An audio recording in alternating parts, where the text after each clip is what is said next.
असलामुअलैकुम जी सज्जनों दोस्तों की हाल चाल ने ठीक ठाक हो। उम्मीद करदा सारे दोस्त ठीक ठाक होणगे। जनाब जी कणकां दी कटाई तो बाद ना खेतां दे विच हरियाली जिहड़ी है वो आउणी शुरू हो गई आ। तुसीं मेरी बैक साइड ते वेख रहे होंगे कि जिहड़ा बाजरे दे पट्ठे ने वो जनाब काफ़ी हरियाली आ चुकी उन्हां दे विच, ਵੱਡੇ ਵੱਡੇ हो गए आ। ते उस तो बाद आओ मैं तुहानूं बैक कैमरा करके ते होर भी जिहड़ा है ना जनाब जी माहौल दिखाउणा आ कि किस तरह दा जनाब जी है। यह देखो ਇਹ ਸਾਹਮਣੇ जनाब साडा पिंड आ ते इधर जनाब जी बाजरे दे पट्ठे ने।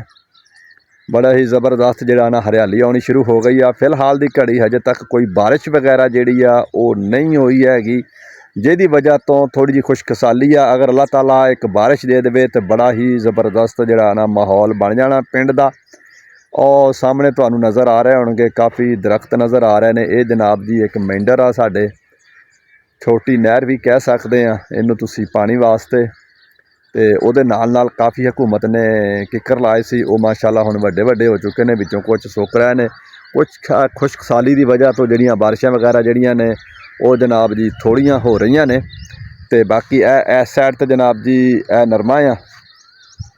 हर तरफ जिधर भी तुसी वेखोगे इत्थे जनाब साडे कोल है ही नरमा। यही कपाह की जिहड़ी फसल आ, कणक ते कपाह, इसे दी ज़्यादा काश्त हुंदी आ। पानी की कमी की वजह तो जिहड़ा है कमाद वगैरह या झोना चावल वगैरह की फसल जिहड़ी आ वो साडे इलाके दे विच जनाब जी काश्त नहीं की जाती।